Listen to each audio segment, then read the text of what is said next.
चौथे चरण का चुनाव है और महाराष्ट्र के मराठवाड़ा में हम पहुंचे हैं।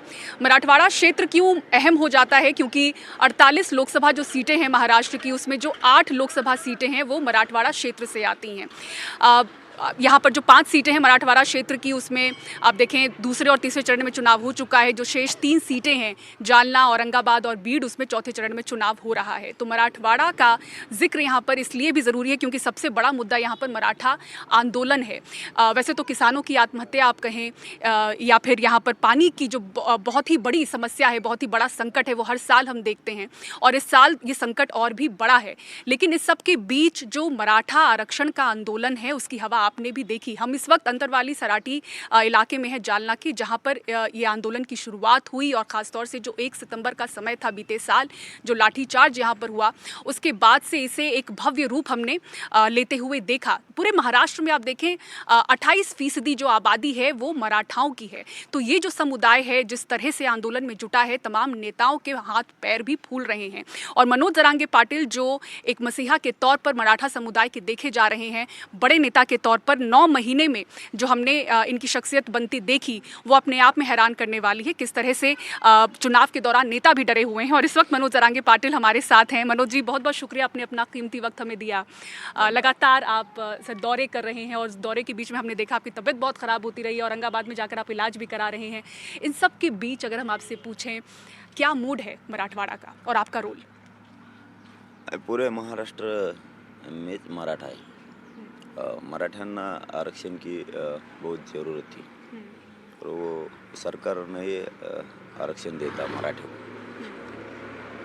मग मराठा पूरा एक हो गया और अब पूरे महाराष्ट्र में मराठों के एकजुटीच्या पुढं मोदी को भी यहाच महाराष्ट्र में आना पड़ा। यहाँ झोपते हैं वो रोज, लगातार दौरे हो रहे हैं। रोज दौरे नहीं, इधर झोप रहे, गोदड़े गादड़े लेके आए, इधर झोप रहे हो, सकाळी उठले की शुरू ऐसा उनके लिए फजीती चल रही सध्या ये मराठ्यामुळेच। और उनके दौरों में हमने ये भी सुना कि आजकल नए नए नेता आ गए हैं। कुछ इस तरह की टिप्पणी को आप किस तरह से देख रहे हैं? नहीं, नए नए आले, जुने जुने आले तो मराठी को कहीं नहीं होता।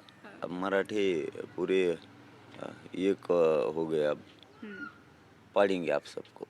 सध्या महाराष्ट्र में एकच बोलते, पाड़ा, नुसती पाड़ा पाड़ी। आप और एक बड़ा कारण है कि क्यों ये आंदोलन अपने आप में बड़ा हुआ, क्योंकि जो किसानों की आत्महत्या है, आपको बता दें कि अगर 10 महीने में ही आप देखें बीते साल तो 1088 किसानों ने आत्महत्या की। सत्ता में चेहरे बदलते रहे और आप देखें कि 20 मुख्यमंत्री अगर महाराष्ट्र को मिले हैं तो उनमें से 12 मुख्यमंत्री जो हैं वो मराठा समुदाय के ही हैं। लेकिन मराठाओं के लिए क्या कुछ हुआ मनोज जी? और इस वजह से जो हम कमियाँ देख रहे हैं कि रोज़गार के लिए आप आसपास के ज़िले में लोग जा रहे हैं, 6-6 महीने पश्चिम महाराष्ट्र में रहते हैं रोज़गार ढूंढने के लिए, वहाँ पर काम करते हैं, फिर अपने घर को लौटते हैं।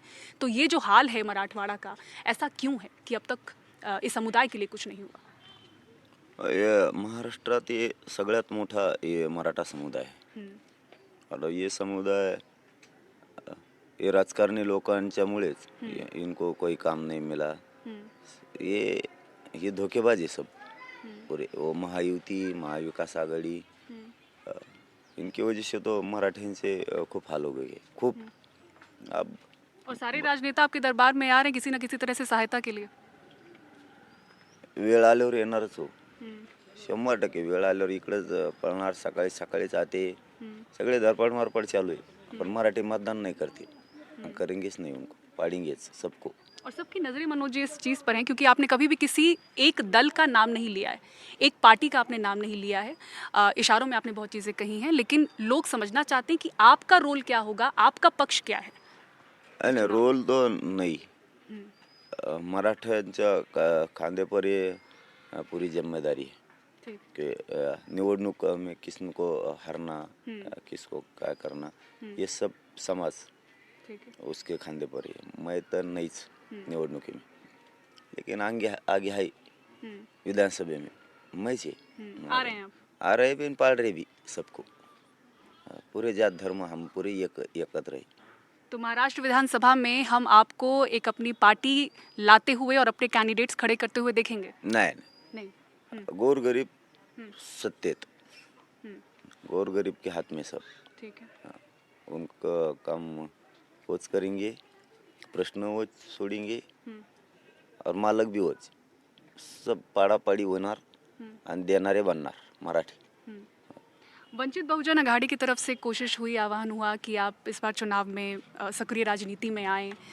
प्रकाश अंबेडकर जी आपसे मुलाकात कर गए थे, क्या बोला उन्होंने? सगळेच आलेले होते. हम्म, आंबेडकर साहेब बी, हम्म, बरेच जाती धर्म के लोग. हम्म, पूरे का म्हणना था कि आप लड़ो. जी। विधानसभा का देखेंगे म्हणला आता काय. अच्छा, तो अभी के लिए मतलब आप तैयार नहीं थे? हाँ। हाँ, समुदाय मोठा आहे ठीक है। महाराष्ट्र में मराठ्यांचा. हम्म, समय भी नाही. समय भी कम था। हा, मग उभा राहण्यापेक्षा पाडणे में भी खूप मजा आहे. पाडापाडी करो इस बार. मराठी पाडापाडी कर रहे हैं. ठीक है। 4 जून को नतीजे जब आएंगे तो उसके बाद आपके आंदोलन को क्या नया रूप लेता हुआ हम देखेंगे? सामाजिक आंदोलन सुरू रहेगा. कारण मराठ्यांचं आरक्षण या विषय परत आंदोलन पुढे सुरू रखने वाले. ठीक है। हाँ. और मनु जी, मराठा आरक्षण के साथ साथ जो बाकी समुदाय आपकी तरफ आस की नज़रों से देख रहे हैं, फिर चाहे वो दलित हों, मुसलमान हों, धनगर हों, उनके लिए आप क्या कहोगे? क्या उनका भी एक चेहरा बन के आप आगे बढ़ेंगे और उस पर क्या आपको लग रहा है कि सरकार का स्टैंड क्या होगा, उनकी मंशा क्या होगी? मुस्लिमचा आरक्षणाचा विषय वो तो सोडलाच म्हणजे वो भी सोडण्याच चाहिए. और दलित भी, धनगर, 12 बोले तो तारे माइक्रो ओबीसी, सबका प्रश्न लेके हम पुढच्या वेळेस लढेंगे. ये सारे मुद्दे लेकर आप आगे बढ़ेंगे? हाँ, जरूर. कमून नाही, हम्म, आमचा पण आणि उनका पण. 8 जून को आपकी सभा की बहुत चर्चा हो रही है, उसके बारे में बताइए। 8 जून 6 करोड मराठा नारायणगड बीड जिल्हे, पुरे 6 करोड मराठे वहाँ जमने वाले हो. और क्या घोषणाएं आपकी तरफ से होंगी? मराठा आरक्षण, कुणबी और मराठा एकच आहे ही कायदा पास करणं, यासाठी तो सभा मराठों की नारायणगढ़ पे.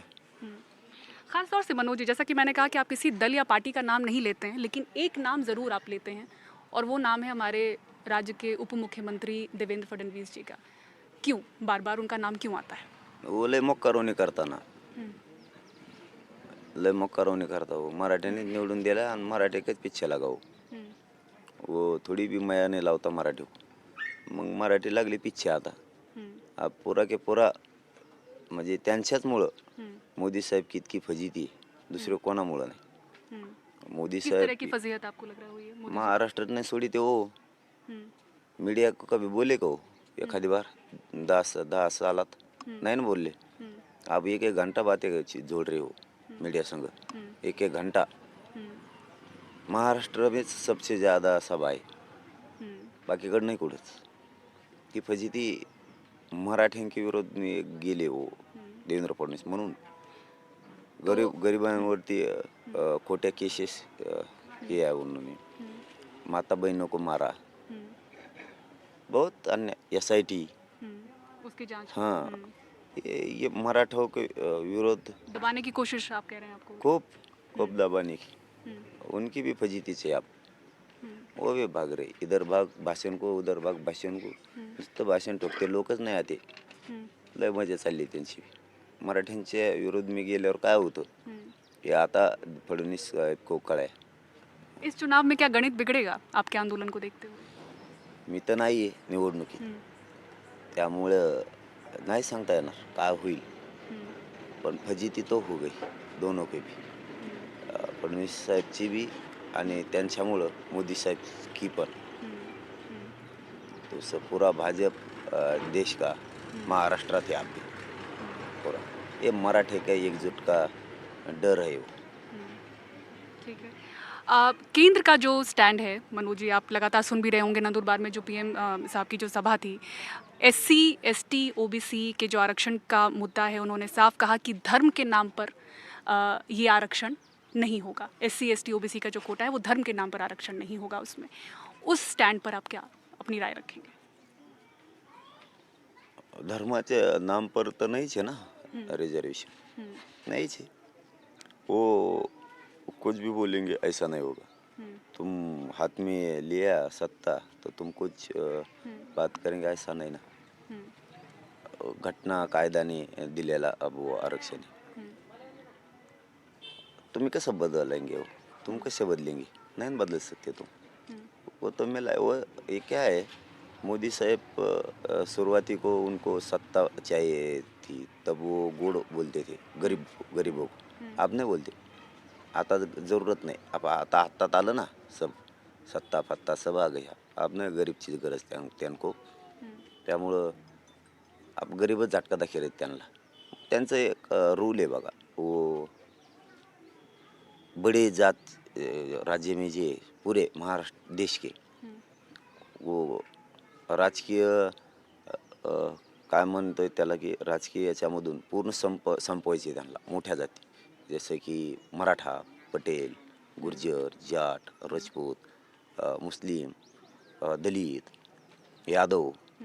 या देशात में जो मोठाले जाती वो राजकीय प्रवाहातून पूर्ण बाहर काढायचं संपने का है उनको.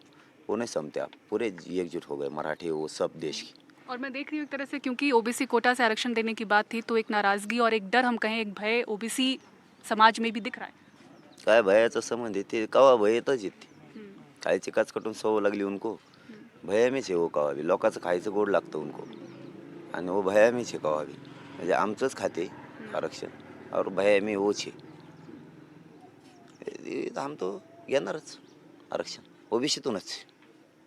ठीक है मनोज जी, बहुत बहुत शुक्रिया. लेकिन जाते जाते एक सवाल और, जैसे आपने महाराष्ट्र विधानसभा को लेकर कहा कि उसके लिए तैयारी होगी, किस तरह की तैयारी होगी, एक बार फिर से अगर सरल शब्दों में आप समझा सकें, क्योंकि इसके पहले हमने आपका स्टेटमेंट एक देखा कि अगर हमारी सरकार बात नहीं मानती है तो हर सीट पर एक कैंडिडेट अपना खड़ा करेंगे. तो क्या रोल रहने वाला है, कब तक आप इंतजार करेंगे, और वो डेडलाइन टॉस होने के बाद आपका स्टेप क्या होगा? 6 जून तक ते आरक्षण मराठा कोण भी एक कायदा बनना ठीक है. और सगळे सोयरे की अंमलबजावणी. ठीक है. ये नहीं किया तो 288 पर मराठे और बाकी सगळ्या जातीचे लोग हम उभा करने वाले. आपका कैंडिडेट खड़ा करेंगे पूरे के पूरे 288 सीटों. सगळ्या जातीचे सभी जाती के. तो 7 जून का डेडलाइन आप दे रहे हैं? हाँ 6 जून. 6 जून का डेडलाइन आप दे रहे हैं सरकार को. ठीक है मनोज जी, बहुत शुक्रिया अपना कीमती वक्त हमें देने के लिए.